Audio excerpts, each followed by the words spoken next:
You want growth and prosperity for all.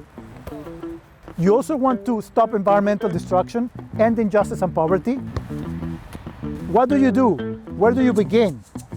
You adopt a global perspective, come up with a plan, and act decisively.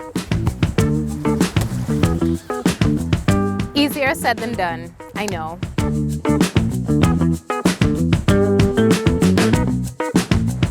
The United Nations came up with a plan to focus everyone's efforts on working towards a more sustainable and equitable future.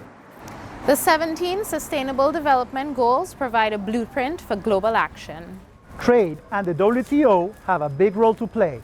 Trade is a tool for achieving the Sustainable Development Goals in all three dimensions: economic, social, and environmental. The work of the WTO aligns well to these goals. The organization has a clear mandate to promote sustainable development. Governments realized back in 1995 that trade needs to raise the standards of living everywhere, while at the same time protecting and preserving the environment. Take poverty eradication, for example. Trade helps economies grow, and bigger economies means better job and income opportunities. Governments are then able to reinvest taxes from these new economic activities into health, education, and other social programs. Trade also helps reduce prices for basic necessities like food, making incomes go further. Most countries have been able to improve their economic performance since joining the WTO, and as such, have been able to increase their standards of living. Trade needs to be inclusive. With the right policies, the benefits of trade can be shared more widely. So, how do we create an inclusive economy?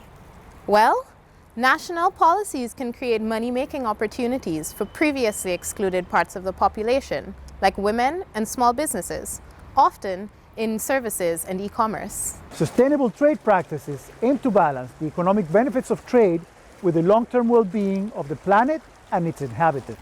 A concrete example of this is the Fisheries Subsidies Agreement.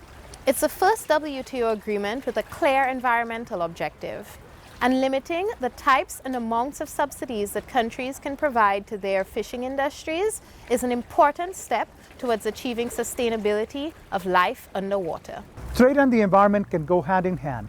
WTO rules allow countries to adopt measures to protect the environment and also to mitigate the impact of trade on human, animal, and plant health. Trade also helps to develop and spread green technologies that will be needed for a decarbonized future. Climate change, poverty, environmental degradation, the prosperity gap between rich and poor people and countries.